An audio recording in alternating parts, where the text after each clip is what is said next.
24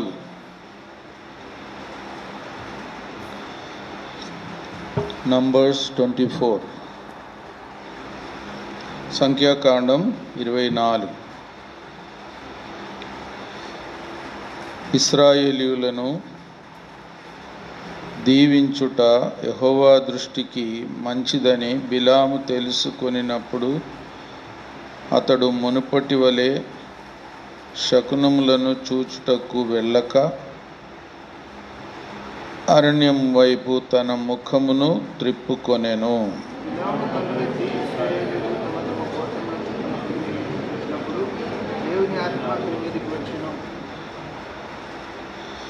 గనుక అతడు ఉపమాన రీతిగా ఇట్లనెను, బెయోరు కుమారుడైన బిలాముకు వచ్చిన దేవోక్తి, కన్నులు తెరిచిన వానికి వచ్చిన దేవోక్తి.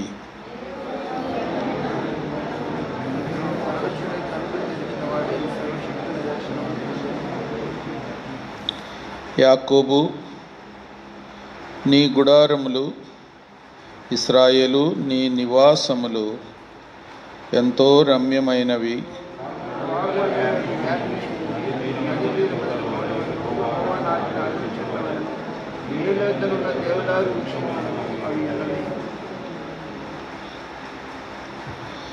నీళ్లు అతని బొక్కెనల నుండి కారును, అతని సంతతి బహు జలముల యొద్ద నివసించును.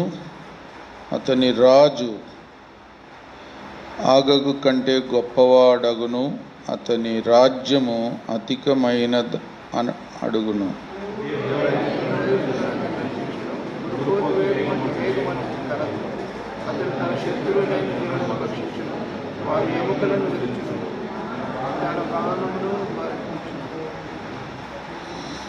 సింహము వలెను, ఆడు సింహం వలెను అతడు కృంగి పండుకొనెను. అతని లేపువాడెవడు? నిన్ను దీవించువాడు దీవింపబడును, నిన్ను శపించువాడు శపింపబడును.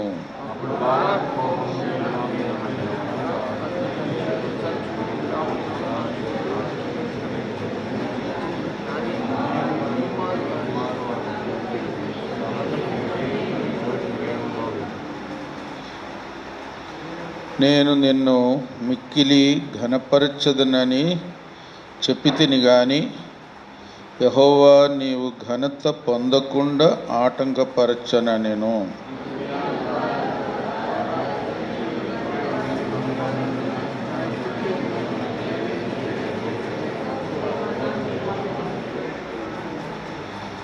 యెహోవా ఏమి సెలవిచ్చునో అదే పలికెదనని నీవు నా యొద్దకు పంపిన నీ దూతలతో నేను చెప్పలేదా?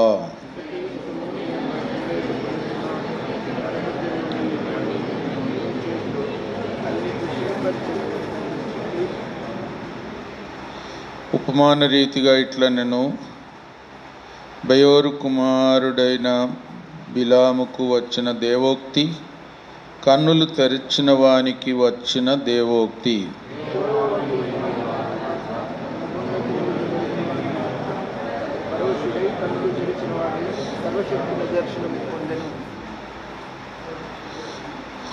ఆయనను చూచుచున్నాను కానీ ప్రస్తుతము ఉన్నట్టు కాదు, ఆయనను చూచుచున్నాను కానీ సమీపమున ఉన్నట్టు కాదు. నక్షత్రము యాకోబులో ఉదయించును, రాజదండము ఇశ్రాయేలు నుండి లేచును. ఇది మోయాబు ప్రాంతములను కొట్టును, కలహ వీరులందరినీ నాశనం చేయును.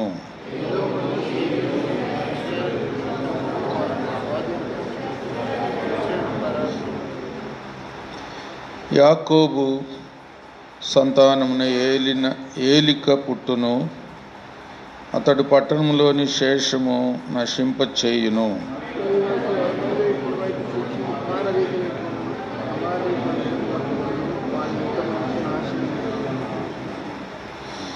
మరియు అతడు కెనీయుల వైపు చూచి ఉపమాన రీతిగా ఇట్లనెను, నీ నివాస స్థలము దుర్గమమైనది, నీ గూడు కొండ మీద కట్టబడి ఉన్నది.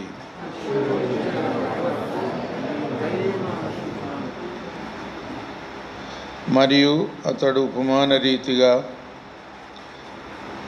అయ్యో, దేవుడు ఇట్లు చేయనప్పుడు ఎవడు బ్రతుకును?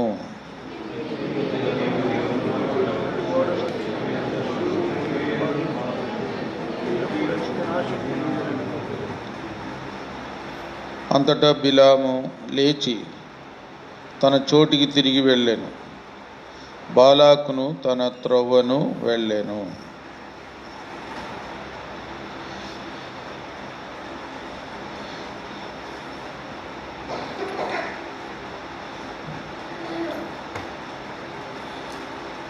బిలాము కొంత ఇప్పుడు గ్రహింపులోనికి వస్తున్నాడు.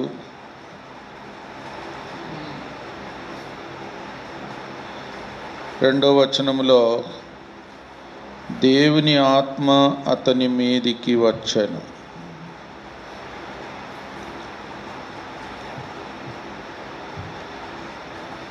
తర్వాత మూడవ వచనములో కన్నులు తెరిచిన వానికి వచ్చిన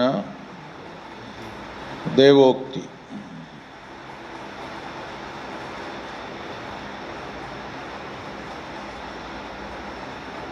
ఒక విధంగా దేవుని ప్రజలను దీవించుట దేవునికి ఇష్టమని కూడా తెలుసుకున్నాడు. మొదటి వచనంలోనే వచ్చింది ఇశ్రాయేలును దీవించుట యెహోవా దృష్టికి మంచిదని బిలాము తెలుసుకొనినప్పుడు. ఇంకా మునుపటి వలె శకునములను చూచుటకు వెళ్ళక ఇప్పుడు దేవుని ఆత్మ ద్వారా నడిపించబడుతున్నాడు. ఇంకా దేవుని ప్రజలను దీవించాలనే ఒక తీర్మానములోనికి వచ్చాడు. అయినా అంతగా పూర్తిగా తన ఉద్దేశములు మార్చుకున్నట్టు కూడా లేదు. ఎందుకంటే తర్వాత మరలా ఇశ్రాయేలును దారి తప్పించడానికి కూడా సలహా ఇస్తాడు. ఎంతైనా బిలామును దేవుడు తన ప్రజలను దీవించడానికి వాడుకున్నాడు అనేదే ఆశ్చర్యంగా ఉంది. దేవుడు ఎవరినైనా వాడుకోగలడు, ఆయన అధికారమును బట్టి వాడుకుంటాడు. కొంతమంది దేవుని కొరకు సమర్పించుకున్న యోగ్యమైన జీవితమును బట్టి వాడుకుంటాడు. ఒక విధంగా బిలామును దేవుడు బలవంతాన వాడుకున్నాడనే చెప్పాలి.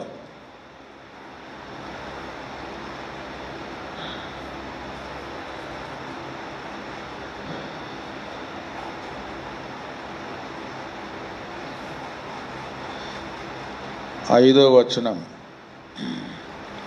యాకోబు నీ గుడారములు, ఇశ్రాయేలు నీ నివాస స్థలములు ఎంతో రమ్యమైనవి.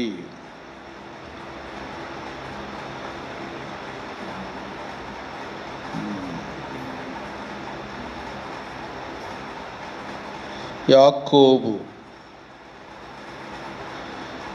అంటే మోసగాడు.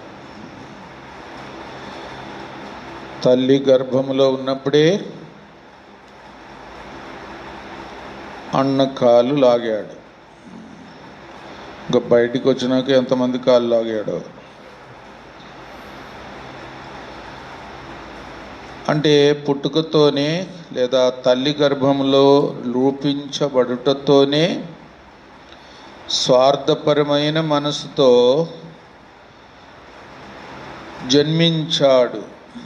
జన్మిస్తున్నాము కూడా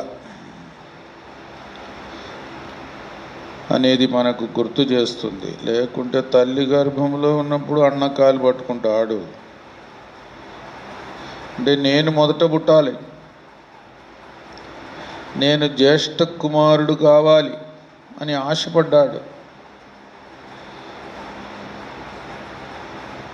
ఒక విధంగా దేవుని ఆశీర్వాదం కొరకు ఆశపడడం మంచిదే, కానీ కుయుక్తి, బలాత్కారం, మోసం అది మాత్రం దేవునికి నచ్చదు.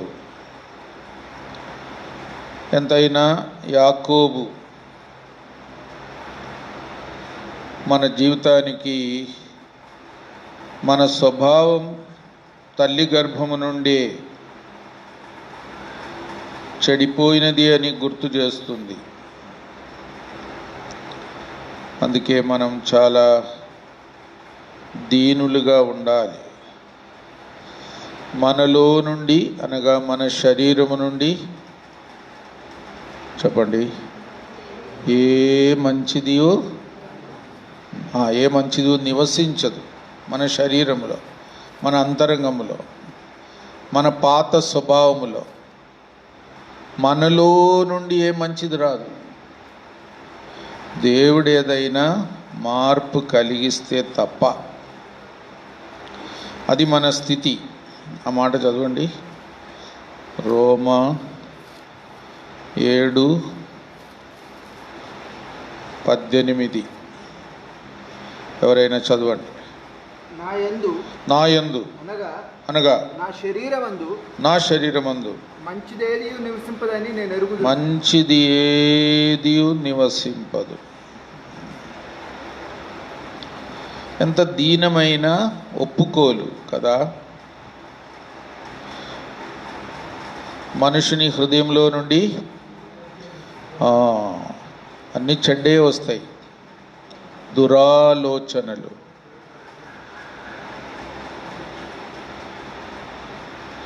లాంటివి వస్తాయి. కాబట్టి ఎవరి దగ్గరనైనా మీరు నేను మంచోడిని అని చెప్పి ఉంటారు, మళ్ళీ వాళ్ళకి పోయి చెప్పిరండి నేను కాదు మంచోడిని అని. దేవుడు మంచివాడు. దేవుని మంచితనం నాలో ఉంచితే పరిశుద్ధాత్మ ద్వారా, రక్షణ ద్వారా నేను మంచిగా జీవించగలను. అంతే. అది కూడా నా మంచితనం కాదు, నాలో ఏ మంచిదియో నివసించదు. చాలా దీనమైన సాక్ష్యం యాకోబు. తర్వాత ఇశ్రాయేలు దేవుడు మార్చిన తర్వాత దేవునితో పోరాడి, ఆ దూతతో కూడా పోరాడి ప్రార్థన చేసి తాను మామ దగ్గర పోయి ఎంతో సంపాదించినప్పటికీ కుటుంబము కూడా విస్తరించినప్పటికీ అది నిజమైన ఆశీర్వాదం కాదు. అందుకే నాకు నిజమైన ఆశీర్వాదం కావాలి. నేను ఇంతవరకు పొందింది నిజమైన ఆశీర్వాదం కాదు. నాకు నిజమైన ఆశీర్వాదం కావాలి అని పట్టుబట్టాడు. ఆ గ్రహింపు కూడా గొప్పది. చదవండి, ఆదికాండం 32:28. ఆదికాండం 32:28. అప్పుడు ఆయన నీవు దేవునితోనూ మనుషులతోనూ పోరాడి గెలిచితివి గనుక ఇక మీదట నీ పేరు ఇశ్రాయేలే గాని యాకోబు అనబడదని చెప్పెను.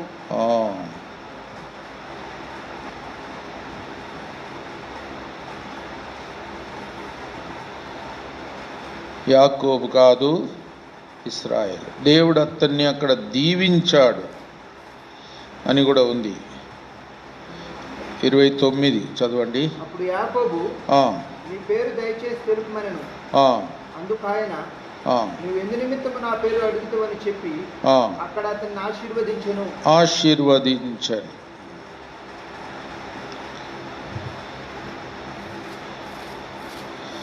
ఎంతైనా యాకోబులో ఉన్న కొంత మేలైన విషయం ఏంటంటే దేవుని ఆశీర్వాదం కొరకు ఆశపడ్డాడు. అది పొందడానికి వాడిన విధానం అంత సరిగా లేకపోయినప్పటికీ అందుకే దేవుడు తను సంధించడం, రాత్రి అంతా పోరాడాడు. ఒక విధంగా తన ఆశ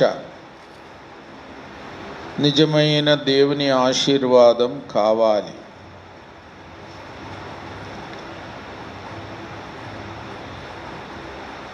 ఒక విధంగా పట్టుదలతో ప్రార్థన చేశాడు. రాత్రి అంతా దూతతో పెనుగులాడాడు. దేవుని దూతలు బలమైన వారు, ఎంతైనా మనకంటే బలమైన వారు. దేవుని దూతతో రాత్రి అంతా పోరాడి ఆ దూత వెళ్ళిపోతానంటే కూడా దూతను వదలకుండా పట్టుకున్నాడు. అంటే తన ఆశ గొప్పది. దూతను నేను ఎలాగ వదిలిపెడతాను, నన్ను దీవించేదాకా వదిలిపెట్టను అని పట్టుబట్టాడు. అందుకే యాకోబు దీవించబడ్డాడు. పట్టుదలతో ప్రార్థన చేయాలి. ఇశ్రాయేలు జీవితము మనకు అదే చూపిస్తుంది. ఏలియా కూడా ఎలాగ ప్రార్థన చేశాడు? అత్యాశక్తితో ప్రార్థన చేశాడు. సంఘం ఎలాగ ప్రార్థన చేసింది? పేతురు చెరసాల్లో ఉన్నప్పుడు అత్యాశక్తితో ప్రార్థన చేశాడు. యాకోబును చంపాడు హేరోదు. ఇప్పుడు పేతురును కూడా చంపితే ఇంకా సంఘం పరిస్థితి ఏమవుతుంది? చాలా బాధ. పేతురును దేవుడు ఎలాగైనా విడిపించాలి, లేకపోతే పరిచర్లో చాలా నష్టం అని సంఘము ఎంతో ఆసక్తితో ప్రార్థించారు. కాబట్టి ఇశ్రాయేలు అనే పేరుతోనే మరి ఆ దేశమంతా కూడా ఇప్పటికీ పిలువబడుతుంది. ఇశ్రాయేల్ అంటే ఒక విధంగా దేవుని చేత ఆత్మీయంగా ఏర్పరచబడిన స్థితి. ఆత్మీయంగా ఏదో శారీరకంగా అబ్రహాము సంతానం కావడం కూడా సరిపోదు, ఆత్మీయంగా కావాలి అనేది మనకు గుర్తు చేస్తుంది.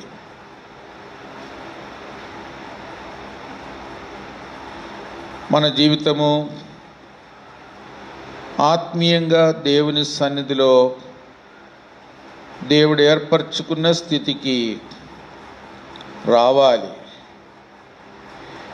శరీర సంబంధమైన పితరుల నుండి వచ్చిన లేదా మన సొంత ప్రయత్నాలు ఏది మనలను దేవుని సన్నిధిలో నిజమైన ఇశ్రాయేలు వలె చెయ్యదు. దేవుడే మనలను సంధించాలి, ఏర్పరచుకోవాలి, పిలవాలి, ప్రత్యేకించాలి. ఇంకా మరి ఆత్మీయంగా దేవుని సన్నిధికి ఆత్మీయ యోగ్యతతో రావాలి. దేవుడు మనల్ని ఏర్పరచుకోవాలి. మళ్ళీ ఏం చదువుతున్నామంటే పిలువబడిన వారు అనేకులు, ఏర్పరచబడిన వారు కొద్దిమందే. మరి కొద్ది మందిలో కూడా తర్వాత కూడా ఏం చదువుతున్నామంటే శేషం, కొద్ది మంది మిగులుతారు. ఎప్పటికీ దేవుని కొరకు నమ్మకంగా నిలిచేవారు ఉంటారు. ఆ శేషములో మనం ఉండాలి. అది మన ధన్యత.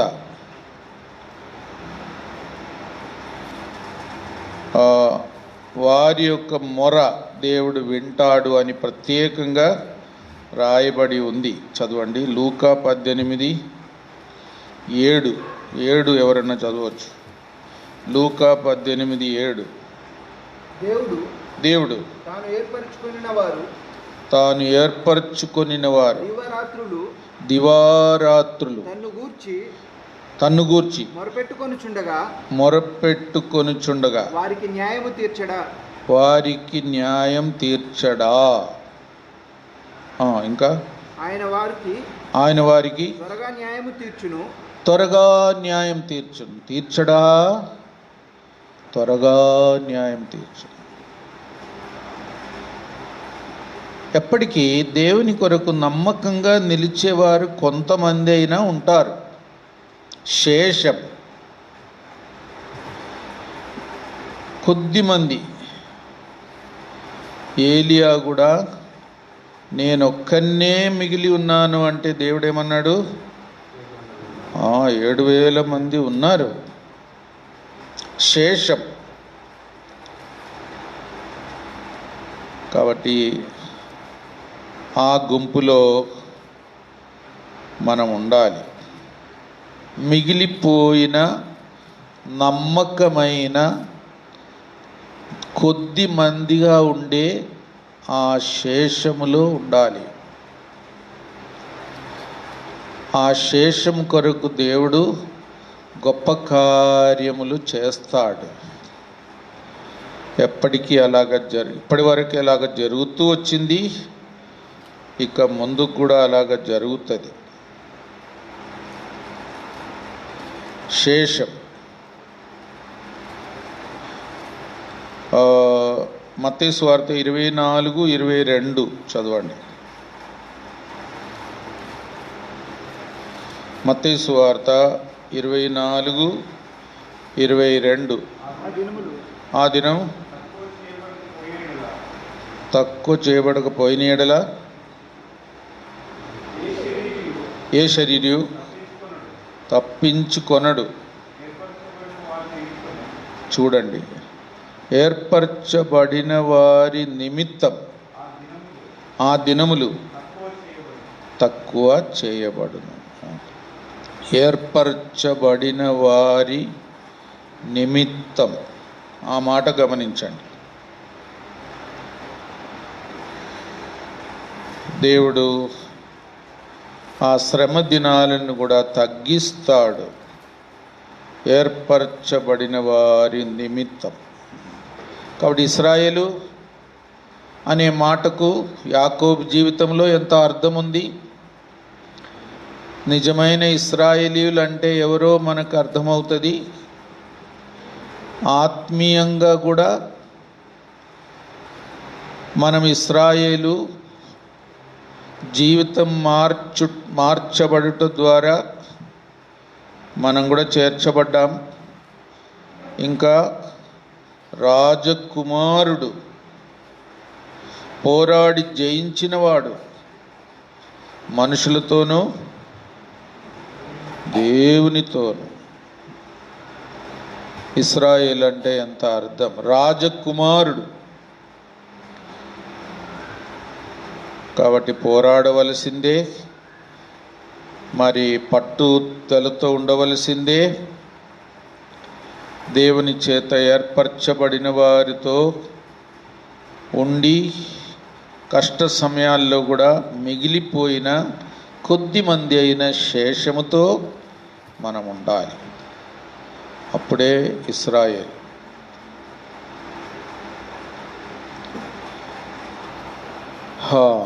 ఇప్పుడు సంఖ్యాకాండం 24.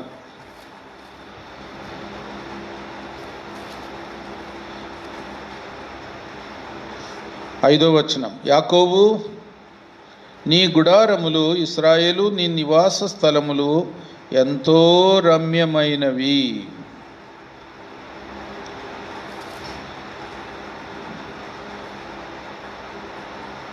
ఈ రమ్యమైనవి అనే మాటలు ఒక విధంగా ఇశ్రాయేలు, వారి గోత్రములు, వారి గుడారములు ఎంతో క్రమబద్ధంగా ప్రత్యక్ష గుడారం చుట్టూ గుడారాలు వేసుకొని క్రమబద్ధంగా ఉండేది. ఒక విధంగా చాలా అందముగా కనబడేది. ఎందుకంటే వారు దేవుని క్రమమును పాటిస్తూ అలాగ గుడారం వేసుకోవడం కూడా, తూర్పు ఎవరు ఉండాలి, పడమటి ఎవరు ఉండాలి, ఉత్తరం ఎవరు ఉండాలి, దక్షిణం ఎవరు ఉండాలా, ప్రత్యక్ష గుడారం ఎక్కడ ఉండాలా, ప్రత్యక్ష గుడారం పైన మేఘస్తంభం, రాత్రి అగ్నిస్తంభం, ఎంత రమ్యంగా కనబడి ఉంటుంది. ఎంత రమ్యములు. ఏలిం దినాల్లో అనేకులు చెప్పడం విన్నాము, దేవుని ప్రజలు ఆరాధనలో కూర్చునేది ఎంతో మౌనంగా, భయభక్తులతో క్రమంగా కూర్చునేది చూచి కూడా కొంతమంది మారు మనసు పొందారు.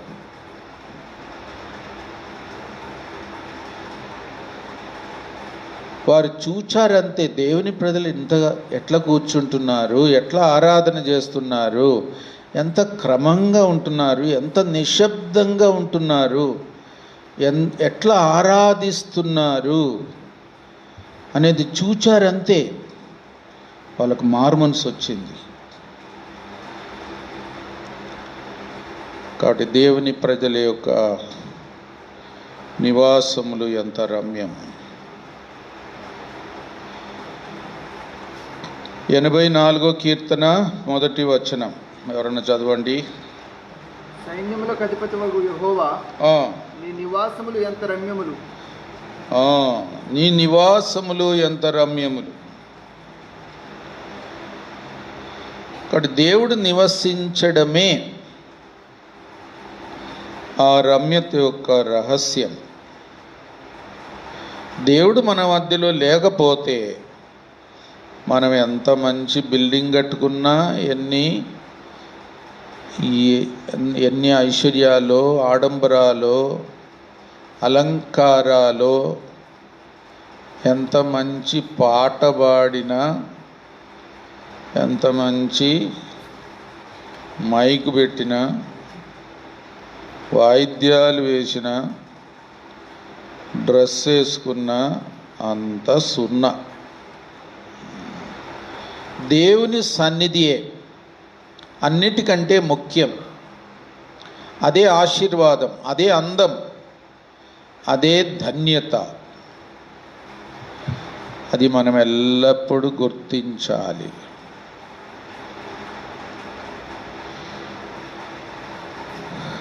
ఇశ్రాయేలు, నీ గుడారములు,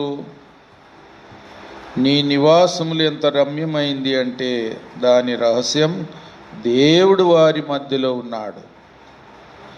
అలాగుందుముగాక.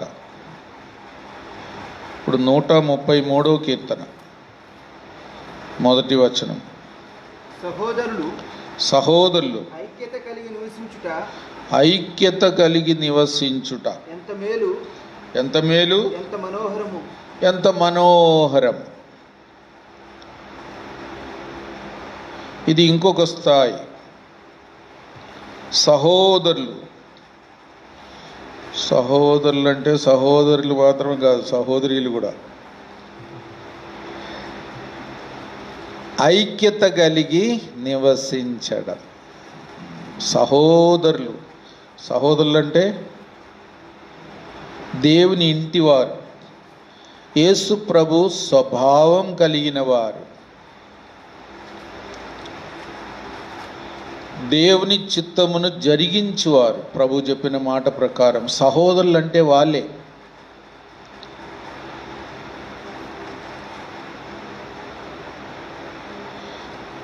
వారి మధ్యలో ఉండే ఐక్యత, అది దేవుని దృష్టికి ఎంతో విలువైనది. అది కూడా మనం కాపాడుకోవాలి. క్రీస్తు శరీరంలోని అవయవాలుగా అందరి యొక్క ప్రశస్తమైన స్థితి, క్రీస్తు రక్తమును బట్టి సమానమైన స్థితి, చేతులుంచి ప్రార్థించడంలో సమానత్వం, ఆ తర్వాత అవసరత కూడా, ఒకరికొకరు అవసరమైన వారం. నువ్వు నాకు అవసరం లేదు అని ఎవరితో మనం చెప్పరాదు.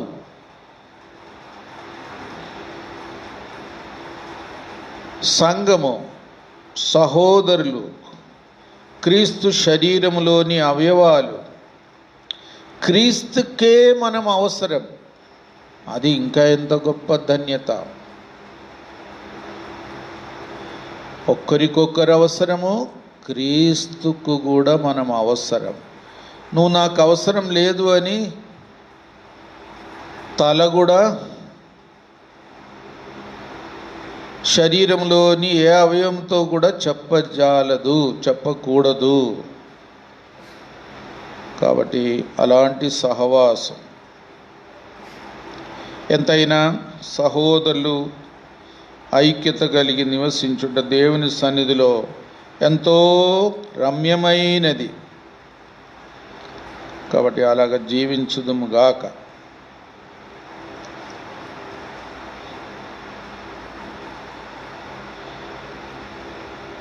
సంఘము ఒకరోజు పరలోకానికి కూడా సంతోషం కలిగించబోతుంది. యేసు ప్రభు దేవుని కుమారుని కొరకైన వధువుగా సిద్ధపరచబడబోతుంది. అప్పుడు పరలోకం సంతోషిస్తుంది ఆ సందర్భమును బట్టి. అదే సమయంలో పెళ్లి కుమార్తె అయిన సంఘమును బట్టి కూడా పరలోకమంతా సంతోషించబోతున్నారు. దేవునితో పాటు దూతలు కూడా. అది ఎంత గొప్ప సంఘటన. ఇప్పుడు సంఖ్యాకాండం 24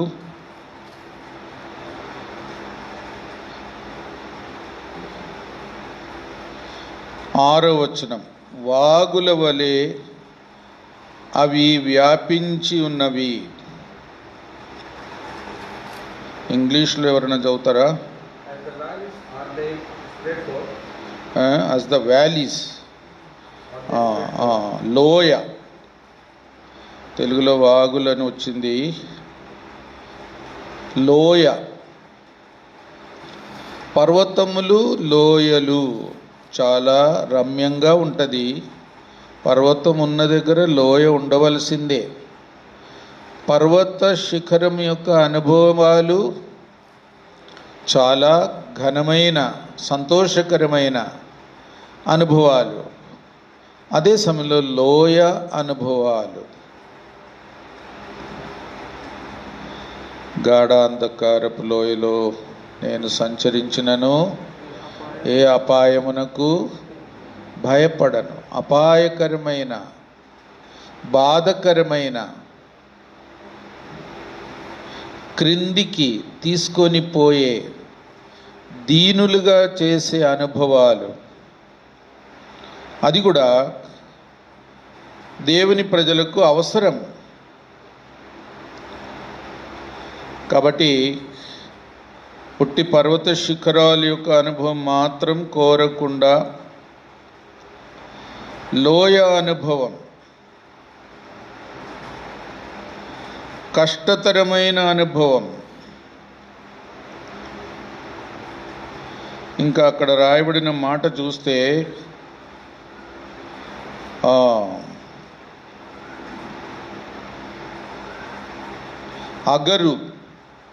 అగరు చెట్ల వలెను. అంటే చనిపోయిన తర్వాత శవమును భద్రపరచడానికి సువాసన ఇచ్చే అగరు వాడుతారు. అది కూడా ఒక అర్థం. శ్రమలు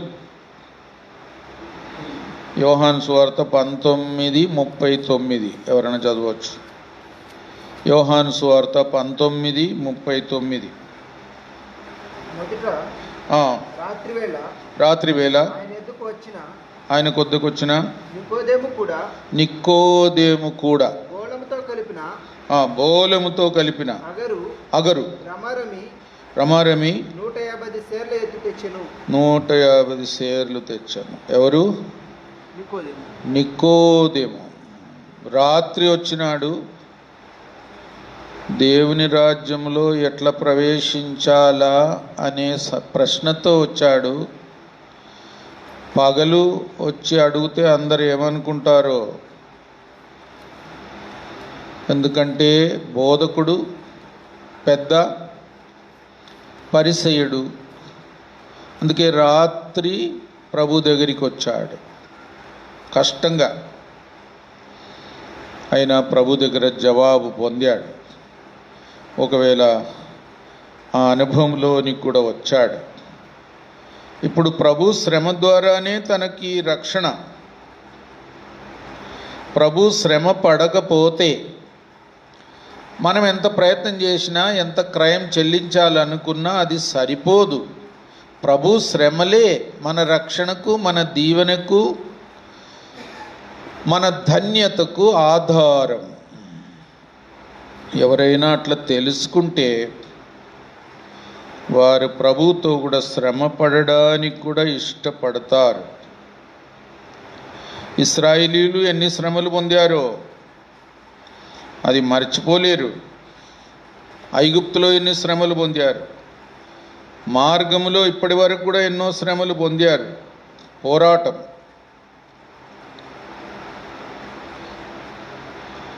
శ్రమ లేకపోతే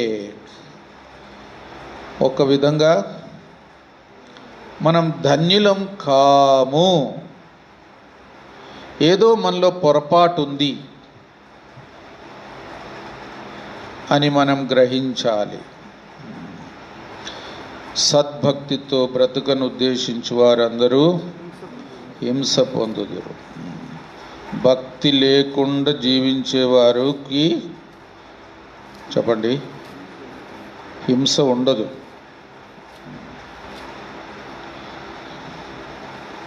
నిజమైన భక్తిని సాతాను ఎదిరిస్తాడు. నిజమైన భక్తి ఒక విధంగా దేవుని చేత ఇంకా పరీక్షించబడుతుంది. అందుకే శ్రమ లేనివారు ధన్యులు కారు. జాగ్రత్త.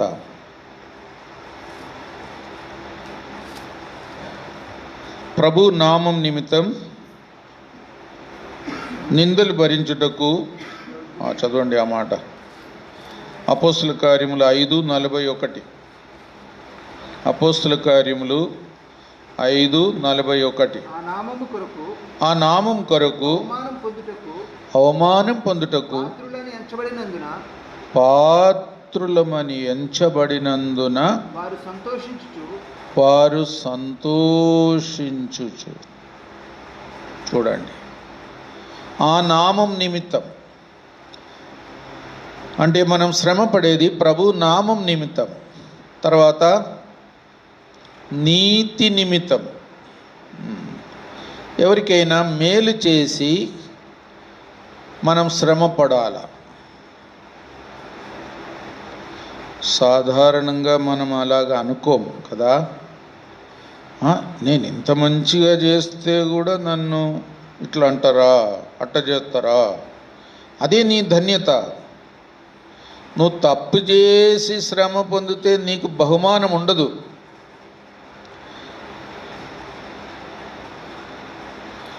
నీతి, మేలు చేసిన వారుగా శ్రమ పడాలి. కొన్నిసార్లు శ్రమలు కూడా మనం ఇష్టపడం, అంతగా అంగీకరించం. ఇంకా కారణం లేకుండా ఎవరైనా మనల్ని శ్రమ పెడితే అది అసలే అంగీకరించం. అంటే దేవుడిచ్చే శ్రమలను గురించి మనకు సరైన గ్రహింపు లేదు. అపోస్తలులకు ఉండింది. వారు ప్రభు నామమును బట్టి వచ్చిన నిందలను బట్టి ఏం చేశారు? సంతోషించారు. మనం దుఃఖిస్తాం. కాబట్టి మన ఆత్మీయ స్థాయి సరిలేదు. మన ధన్యత మనం ఎరగం. అలాగ జీవిస్తే ఎట్లా మరి? దేవుని ప్రజల యొక్క ధన్యత ప్రభు కొరకు శ్రమ పడుటలోనే ఉంది. నీకు శ్రమ లేకపోతే ఈ దినమైనా ప్రభుని అడుగు, ప్రభువా నాకు శ్రమలు ఎందుకు లేవు?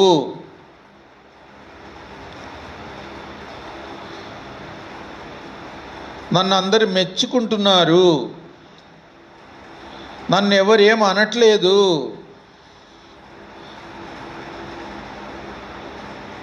నా జీవితం అంత ధన్యకరమైనదిగా లేదు. నిజమైన ధన్యత ప్రభు కొరకు శ్రమ పడేవారికే ఉన్నది. మనం మర్చిపోవద్దు. తర్వాత సంఖ్యాకాండం 24:6 నది తీరమందలి చూడండి తోటల వలెను. నది తీరమందలి తోట. మనం దేవుని వ్యవసాయం. ఇశ్రాయేలీయులు దేవుడు నాటిన ద్రాక్షావళి మంచి ఫలము, తీయటి ఫలం ఫలించాలని దేవుడు ఆశపడి నాటాడు. అయితే కారు ద్రాక్షలు పండినాయి అని దుఃఖముతో చెప్తాడు. కాబట్టి మన జీవితము దేవుని కొరకు ఫలించి, మంచి ఫలం ఫలించి, మనము దేవుని కొరకు తృప్తి, సంతోషం కలిగించేవారుగా ఉండాలి. ఫలం యొక్క రుచిని బట్టి ఆ ఫలం మంచిదా కాదా అని చెప్తారు. అలాగే మనం కూడా మంచి ఫలం ఫలించాలి. దేవునికి తృప్తి, రుచికరంగా ఉండాలి.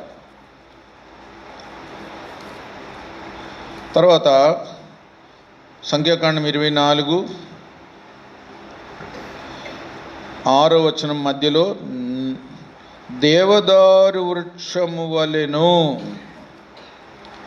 దేవదారు వృక్షం ఎట్లుంటుంది? చాలా సూటిగా ఎత్తుగా పెరుగుతుంది. దేవదారు వృక్షం అంటే మన ఆత్మీయ ఎదుగుదల శ్రేష్టమైన విధానంలో ఉండాలి. యేసు ప్రభు స్వరూపములోనికి, యేసు ప్రభు యొక్క అంతస్తులోనికి మనం రావాలి. యేసు ప్రభు లాగా మనం కావాలి. అదే మన అంతస్తు. చాలాసార్లు మనము ఇతరులతో పోల్చుకుంటాం. అయితే ఇతరులతో పోల్చుకుంటే బాగానే ఉంటాం. కానీ ఒకరోజు దేవుడు తన కుమారుడైన యేసు ప్రభువుతో మనలను పోలుస్తాడు. అప్పుడేమవుతామో?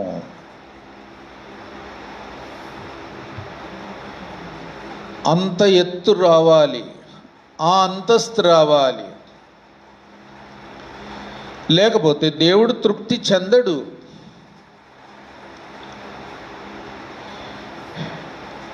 అది కూడా మనకు ఒక సవాల్.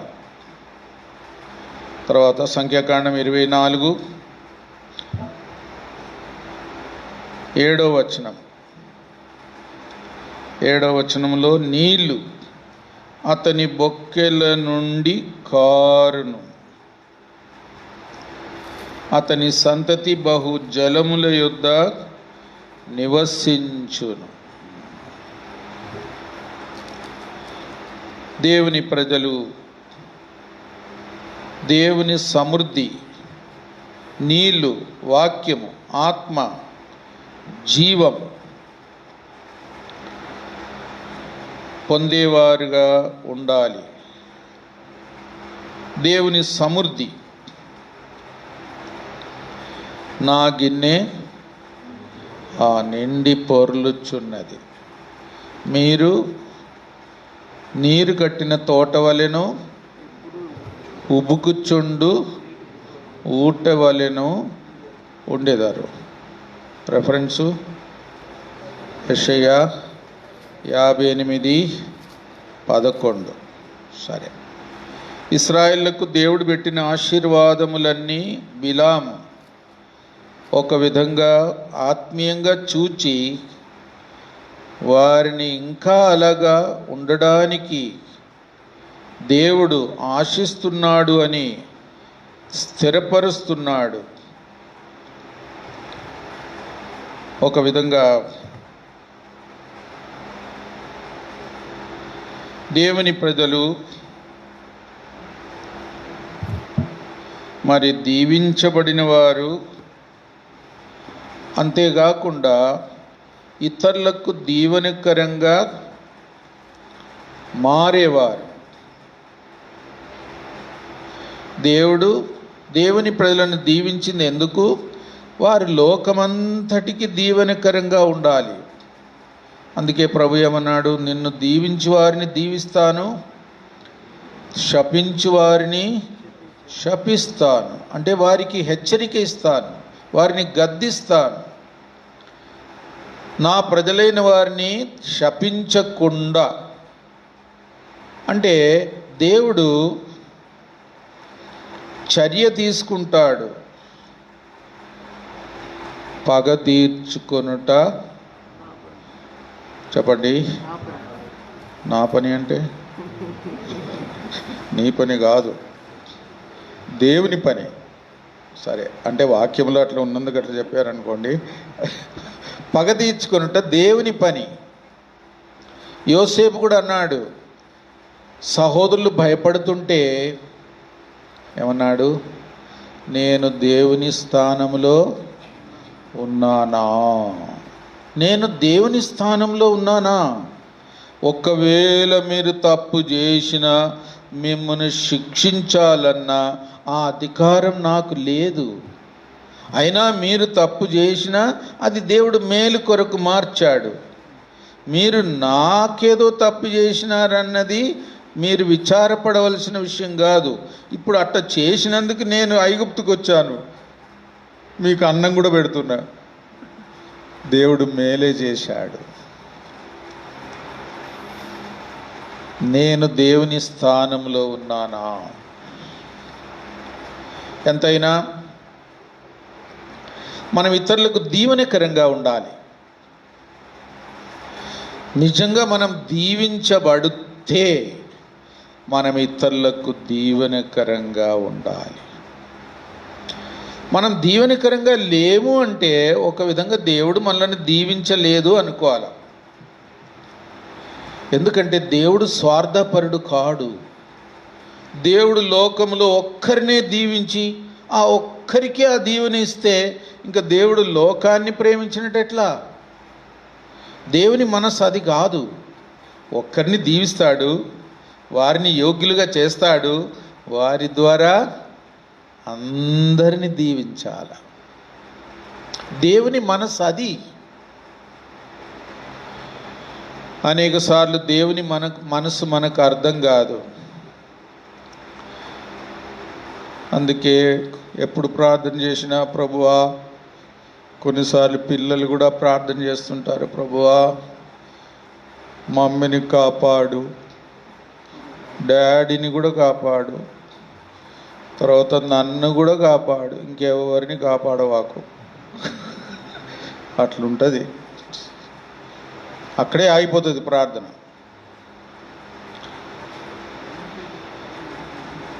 కాబట్టి నిజమైన దేవుని ప్రజల ధన్యత ఏంటంటే దీవెనకరంగా ఉండాలి. ఇప్పుడు అసలు విషయానికి వస్తాం. 17వ వచనం అందరం కలిసి చదువుదాం. 17 సంఖ్యాకాండం 24:17 చదవండి. అయినను చూచుచున్నాను గాని ప్రస్తుతమున ఉన్నట్టు కాదు, ఆయనను చూచుచున్నాను గాని సమీపమున ఉన్నట్టు కాదు. నక్షత్రము యాకోబులో ఉదయించును, రాజదండము ఇశ్రాయేలులో నుండి లేచును. అది మోయాబు ప్రాంతములను కొట్టును, కలహ వీరులందరినీ నాశనం చేయును. నక్షత్రము యాకోబులో ఉదయించును, రాజదండము ఇశ్రాయేలు నుండి లేచును. ప్రభు ఏమన్నాడు? నేను దావీదు వేరును చిగురును, తర్వాత ప్రకాశమానమైన వేకువ చుక్కనై ఉన్నాను. 22:16 అంతేనా? చదవండి ఒకసారి. ప్రకటన 22:16. సంఘముల కోసం ఈ సంగతులను గూర్చి మీకు సాక్ష్యం ఇచ్చుటకు యేసు అను నేను నా దూతను పంపి ఉన్నాను. నేను దావీదు వేరు చిగురును. నేను దావీదు వేరు, అక్కడ ఆగండి, తర్వాత చిగురును. దావీదుకు ఇంత బలం, ఇంత ధైర్యం ఎక్కడి నుండి వచ్చాడు అసలు? గొర్రెల కాపరి అంటే సరిగా స్నానం కూడా చేస్తాడో లేదో కదా, దగ్గరికి వస్తేనే వాసన వస్తుంది అనుకుంటా. అలాంటి వ్యక్తిని దేవుడు గొప్ప రాజుగా చేశాడే, ఇంకా ప్రవక్తగా కూడా చేశాడే. ఇంకా ఆయనను గురించి ఎంత సాక్ష్యం, ఎంతటి సాక్ష్యం! నేను దావీదుకు వేరును.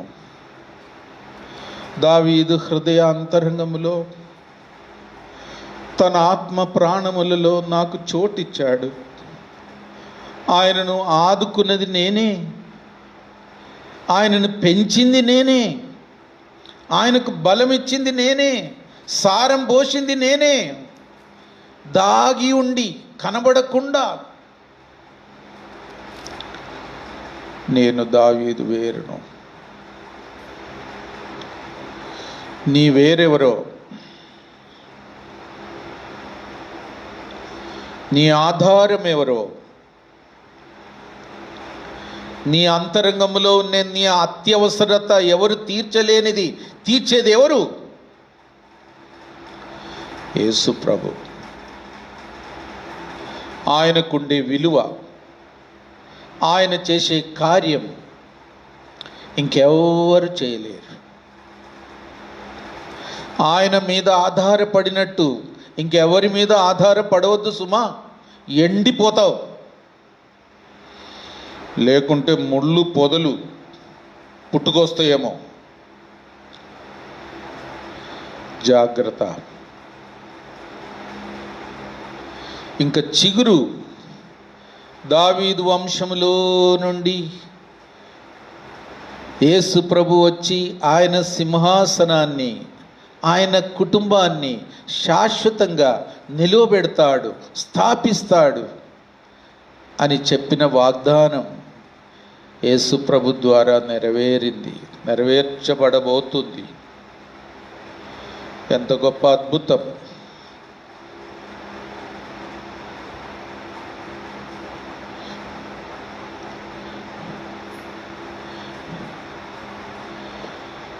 వేకువ చుక్క ఎప్పుడు వస్తుందో ఎవరన్నా చూశారా?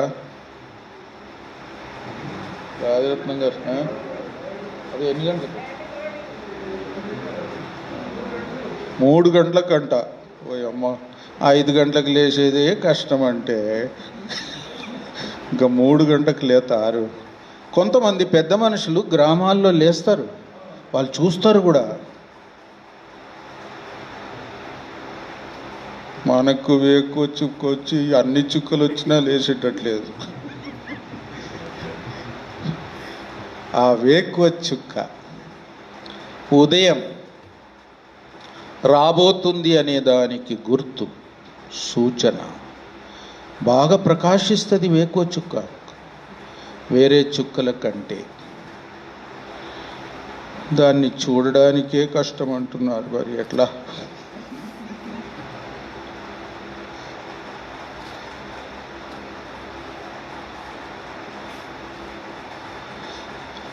ఏదో ఒక చుక్కని చూద్దాంలే అంటున్నారేమో. రాత్రులు కూడా చుక్కలు కనబడతాయి, కానీ వేకువ చుక్క కాదు. జాగ్రత్త. ఇప్పుడు రాజదండం హెబ్రీ 1:8. హెబ్రీ 1:8 చదవండి ఎవరైనా. హెబ్రీ 1:8. తన దూతలను వాయువులుగాను తన సేవకులను అగ్నిజ్వాలుగాను చేసుకునేవాడు అని తన దూతలను గూర్చి చెప్తున్నాడు గాని కుమారుని గూర్చి అయితే దేవా సింహాసనం నిరంతరము నిలిచినది, నీ రాజదండం న్యాయార్థమైనది. నువ్వు నీతిని ప్రేమించితివి, దుర్నీతిని ద్వేషించు. అందుచేత దేవుడు నీ తోడి వారి కంటే నిన్ను హెచ్చించినట్లుగా ఆనంద తైలముతో అభిషేకించెను. రాజదండం అంటే ఏంటి? రాజదండం అంటే రాజు చేతిలో ఒక దండం ఉంటుంది, చాలా చిత్రీకరణ రీతిగా శ్రేష్టమైనదిగా తయారు చేయబడిందిగా ఉంటుంది. ఎవరైనా రాజు సన్నిధికి అకస్మాత్తుగా వస్తే వారి మీద రాజుకు కోపం లేదు, దయ ఉంది. వారిని స్వీకరించడానికి రాజు సిద్ధంగా ఉన్నాడు. వారికి ఏదైనా మేలు కూడా చేయడానికి రాజుకు మనస్సు ఉంది అంటే ఆ రాజదండం ఇట్లా చాపుతాడు. ఒకవేళ ఆ రాజదండము రాజు సన్నిధికి వచ్చిన వారి వైపు ఆ రాజు చాపకపోతే వెంటనే సిపాయిలు అక్కడ ఉంటారు, వాళ్ళు ఏం చేస్తారు? ఖడ్గం తీసుకుంటారు, చంపేస్తారు. ఎందుకు వచ్చావు? అనుమతి లేకుండా, అయినా రాజు పిలవకుండా వస్తావు అని కోపగించుకుంటారు. అది రాజు చట్టం. ఎవరు కూడా తన సన్నిధికి అనుమతి లేకుండా రాకూడదు. వస్తే ఒకవేళ ఆ రాజు తన దండమును చాపితే తప్ప నువ్వు బతుకవు, అంతే. యేసు ప్రభు వారి యొక్క రాజదండం న్యాయార్థమైనది. ఎస్తేరుతో రాజు ఏమన్నాడు? అమ్మా, నీ మనవి ఏంటి? నీకేం కావాలనో చెప్పు. ఇంకేమన్నాడు? నా రాజ్యములో సగమైన అంతవరకైనా నీకు ఇస్తాను. పూర్తిగా ఇస్తే నన్నేం చేస్తావో, అమ్మగారు ఏం చేస్తుందో, నన్ను ఎలగొడుతుందేమో, అందుకే సగం ఇస్తా అన్నాడు. చిన్న మంద, భయపడకుడి, మీకు రాజ్యం అనుగ్రహించుటకు తండ్రికి ఇష్టమై ఉన్నది. ఆ యేసు ప్రభువారి ద్వారా మనం పొందబోయే దయ, పొందబోయే బహుమానం, పొందబోయే అధికారం, పొందబోయే ఆ నూతన సృష్టి చిన్న మంద, భయపడకుడి, మీకు పూర్తి రాజ్యం ఇచ్చుటకు తండ్రికి ఇష్టమై ఉన్నది. అందుకే యేసు ప్రభు ఈ లోకానికి వచ్చేదాన్ని గూర్చి బిలాము ప్రవచించడం ఒక విధంగా అద్భుతకరమైన సందర్భం. ఇశ్రాయేలీయులు ఇంకా మెస్సయా వస్తాడు అని ఎదురు చూస్తున్న దినాలవి. కొంతమంది యేసుప్రభు ఈ లోకానికి రావడం దేవుని ప్రేమ యొక్క పరిపూర్ణత. దేవుడు తన కుమారుని ఈ లోకానికి పంపడం,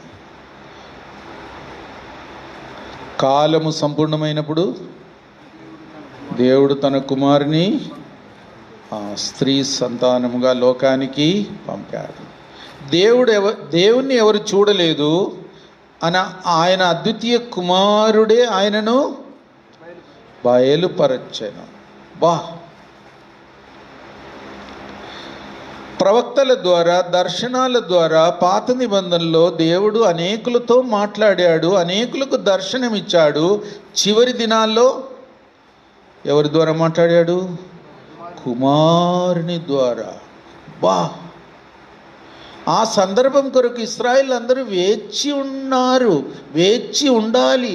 అదే అన్నిటికంటే ప్రాముఖ్యమైన, పాత నిబంధన అంతటికంటే ధన్యకరమైన అనుభవం. యేసుప్రభు వస్తాడు, శరీరధారిగా వస్తాడు, దేవుడే మానవుడిగా వస్తాడు, దేవుడు మన మధ్యలోనికి దిగి వస్తాడు, దర్శిస్తాడు. దేవుడు మనకు తోడు. అందుకే ఆయనకి ఏం పేరు? ఇమ్మానుయేలు. ఎంత ధన్యకరమైన సందర్భం, ప్రాముఖ్యమైన సందర్భం అది. మనం ఊహించలేం, వివరించలేం.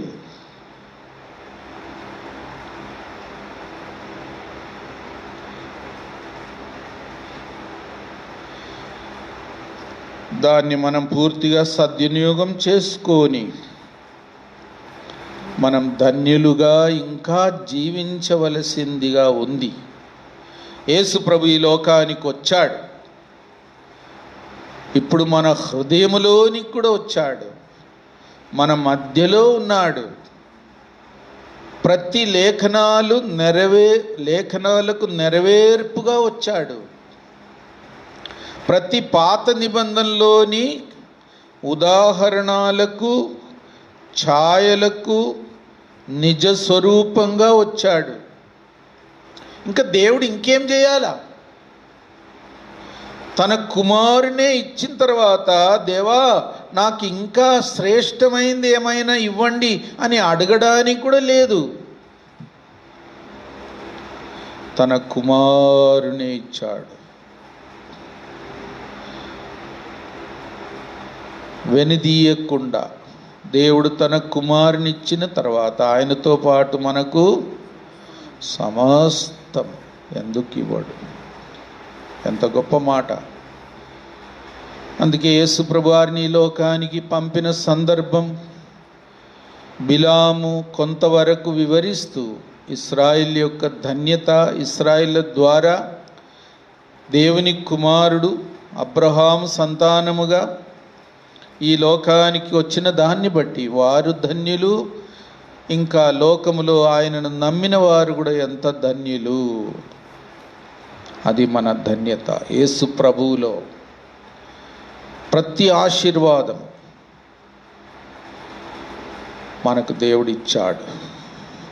ఆ ధన్యతను మనము బట్టి ప్రభువుని అడగొచ్చు, అనేకుల కొరకు ప్రార్థించవచ్చు, లోకం కొరకు ప్రార్థించవచ్చు, ఇశ్రాయేళ్ల కొరకు కూడా ప్రార్థించవచ్చు. ఇశ్రాయేలు కూడా ఇంకా యేసు ప్రభు యొక్క విలువ తెలుసుకోకుండా ఉన్నారు. ఒక విధంగా అన్యులకు సమయం దేవుడు ఇస్తున్నాడు. ఇప్పుడు అన్యుల సమయం మెల్లిమెల్లిగా అయిపోతుంది. మళ్ళీ దేవుడు ఇశ్రాయేలును తన వైపు ఆకర్షించుకుంటాడు. నేను ఒకసారి మైసూర్కు వెళుతుంటే బస్సులో ఒక యూదుడు కలిశాడు. ఆయన యూదుడు అని తెలిసిన తర్వాత నేను ఆయనను మామూలుగా అడిగాను, అయ్యా మీరు యేసుప్రభు అంటే నమ్ముతారా రక్షకుడని అని అడిగాను. నేను నమ్మను అన్నాడు. నేను అన్నాను, ఒక్కరోజు మీరందరూ నమ్మే సమయం కూడా వస్తుంది భవిష్యత్తులో అన్నాను. అప్పుడు చూతానులే అన్నాడు. ఇంకో మాట అన్నాడు, మా నాన్నకు కానీ ఈ మాట చెప్పావంటే నిన్ను చంపేస్తాడు అన్నాడు. అంత కోపం వాళ్ళకు. యేసు ప్రభును నమ్మమని కూడా చెప్పకూడదు. వారు ఇంకా గుడ్డితనంలో ఉన్నారు. క్రీస్తు విరోధి వచ్చి బాగా దెబ్బలు కొట్టినాక అప్పుడు బుద్ధి వస్తుంది. అప్పుడు యేసు ప్రభు కావాలా అని ఏడుస్తారు. అప్పుడు యేసు ప్రభు వస్తాడు. ఒక విధంగా వాళ్ళ చరిత్ర అది. మనం ఇప్పుడే యేసు ప్రభు ఈ లోకానికి దేవుని కుమారుడు మా కొరకు వచ్చాడు. ఆయన యందు మేము ధన్యులమైనాం. ప్రతి ఆశీర్వాదానికి మేము పాత్రులమైనాం. అనేకులకు ఆశీర్వాదకరంగా మారడానికి ఆయనే మాకు ఆధారం. మమ్మును ఆశ్రయించడానికి, మమ్మును బట్టి ఇతరులు కూడా ఆశ్రయించబడ్డానికి ఆ ప్రభుయే మాకొక నిధి అని ఆయనను హృదయములో, జీవితములో ఒక శ్రేష్టమైన నిధిగా పెట్టుకొని మనం జీవించాలి. ఆయన విలువ ఎంత గొప్పది మీరే ఊహించండి. దేవుని కుమారుని విలువ ఎంత గొప్పది, ఆయన శ్రేష్టత ఎంత గొప్పది. దాన్ని బట్టి మనం ధన్యులమైనాం. దాన్ని బట్టి మనం ఇతరుల కొరకు కూడా ప్రార్థన చేయాలి. మనం పొందిన దీవెన లోకంలో అనేకులు పొందాలి. ఈ దినాల్లో ప్రత్యేకంగా అందరు ఆత్మీయ కొరతలో ఉన్నారు. క్రైస్తవ దేశాలు, వారి కొరకు మనం ప్రార్థన చేయాలి. మన ద్వారా వారు కూడా ధన్యులు కావాలి. మన ప్రార్థనకు జవాబుగా దేవుడు వారిని కూడా దీవించాలి. ఇది మనకిచ్చిన ధన్యత. ఆ క్రీస్తు నామమున, యేసు నామమున మనం ప్రార్థించడానికి పిలువబడ్డాము. ఆ ధన్యతను మనం సద్వినియోగం చేసుకుందాం. ఇప్పుడు మనం ప్రార్థనకు వెళుతాం. ఎంతోమంది దేవుని బిడ్డలు కూడా కొంతమంది అక్కడక్కడ ఈ వ్యాధికి గురి అయ్యారు. నిన్న తెలిసింది డాక్టర్ మోహన్ రాజ్